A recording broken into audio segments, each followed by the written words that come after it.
Um, so white হাউসে Donald Trump বসার পর থেকে আলোচনার কেন্দ্রে ইলন মাস্কের 4 বয়সী ছেলে এক্স।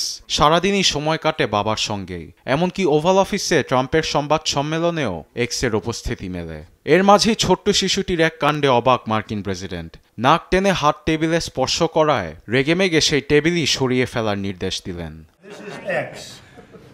ওভাল অফিসের ঐতিহ্যবাহী রেজুলোর ডেস্ক বদলে ফেলার নির্দেশে সামাজিক থেকে গণমাধ্যমেও হয়েছে শিরোনাম, কারণ এটি কোনো সাধারণ টেবিল নয় যেখানে বসে বিশ্ব চালান মার্কিন প্রেসিডেন্ট। অবশ্য ট্রাম্পও নিজেকে দীর্ঘ সময় জার্মোফোবিক দাবি করে আসছেন, যার অর্থ অতিরিক্ত পরিষ্কার পরিচ্ছন্নতা মেনে চলা। মাস্কের ছেলে এক্সের কাণ্ডও মানতে পারছেন না ট্রাম্প।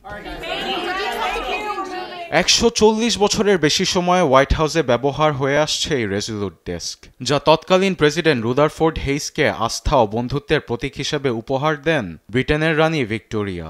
রীতি অনুযায়ী অনেকে ব্যবহার করলেও প্রেসিডেন্ট রিচার্ড নিক্সন ও জেরাল্ড ফোর্ড ব্যবহার করেননি। পরবর্তীতে 1961 সালে প্রেসিডেন্ট জন এফ কেনেডির অনুরোধে প্রথমবার ওভাল অফিসে ব্যবহার শুরু হয়। হঠাৎ রেজুলুট ডেস্ক পাল্টানোর কারণ নিয়ে মুখ খুলেননি ট্রাম্প। তবে ইলন মাস্কের ছেলের ওই ঘটনা ও জার্মোফোবিয়ার কারণে তিনি এমন পদক্ষেপ নিয়েছেন বলে ধারণা অনেকেরই। আরবেদ আফসার, নিউজ ডেস্ক, দেশ টিভি।